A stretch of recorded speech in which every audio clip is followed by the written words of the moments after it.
نہیں، آپ باقاعدہ کوئی عالم دین نہیں ہیں. قرآن میں کیا نہیں ہوں؟ عالم دین نہیں ہیں آپ. نہیں، دین کا جو لفظ جسے آپ عالم دین کہہ رہے ہیں وہ مذہبی پیشوا ہیں، تو میں نہیں ہوں سر. میں پولیٹیشین ہوں، میں مسلمان ہوں اور لوگوں کو اکٹھا کر کے اسلام کا نظام نافذ کرنے کی اسٹریٹجک میجرز لے رہا ہوں. تو یہ اسلام کا مقصد ہے سر. لیکن ایک ڈاکٹر کے لیے MBBS کرنا ضروری ہے. اسی طریقے سے اسلام کا علم حاصل کرنے کے لیے اس کی ریسرچ باقاعدہ قرآن و حدیث پہ ہونا ضروری نہیں ہے. تو آپ نے کیوں یہ سوچا کہ میں باقاعدہ قرآن نہیں پڑھا یا باقاعدہ سیرت نہیں پڑھی؟ میں تو سیرت پڑھاتا ہوں.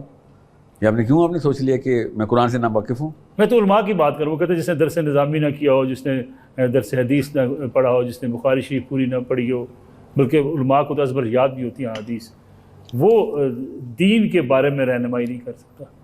مذہب کے بارے میں سر، جنہوں نے ان کا مذہب نہ پڑھا وہ ان کے مذہب کے بارے میں رہنمائی نہیں کر سکتا. میرے دین میں میرے نبی صلی اللہ علیہ وسلم نے کہا تھا کہ تمہیں اگر ایک آیت بھی آتی ہے نا آگے مشق پہنچانی ہے، دعوت ہمارا کام ہے. مگر یہ میں آپ کو اس سوال کا جواب تفصیل میں دے دوں، کیونکہ اعتراض صرف آپ کا نہیں ہے، آگے بھی لوگوں اور بچوں کے لیے اوپر اعتراض ہونا ہے. انہوں نے دین کی دعوت روک دینی ہے کہ پہلے میں مفتی بنوں گا اس کے بعد کسی کو کلمہ سکھاؤں گا. اس اعتراض کو اگر میں تھوڑا سا واضح کر دوں نا، تو کسی بھی پاکستانی کو کبھی بھی شادی نہیں کرنی چاہیے تھی، کیونکہ شادی کے بعد بچے پیدا ہو جاتے ہیں. اور بچوں کو کلمہ پڑھانے کے لیے کیا مفتی ہونا ضروری ہے؟ آپ دین کے علم حاصل کیا تھا جب آپ نے بچہ مسلمان کر دیا تھا.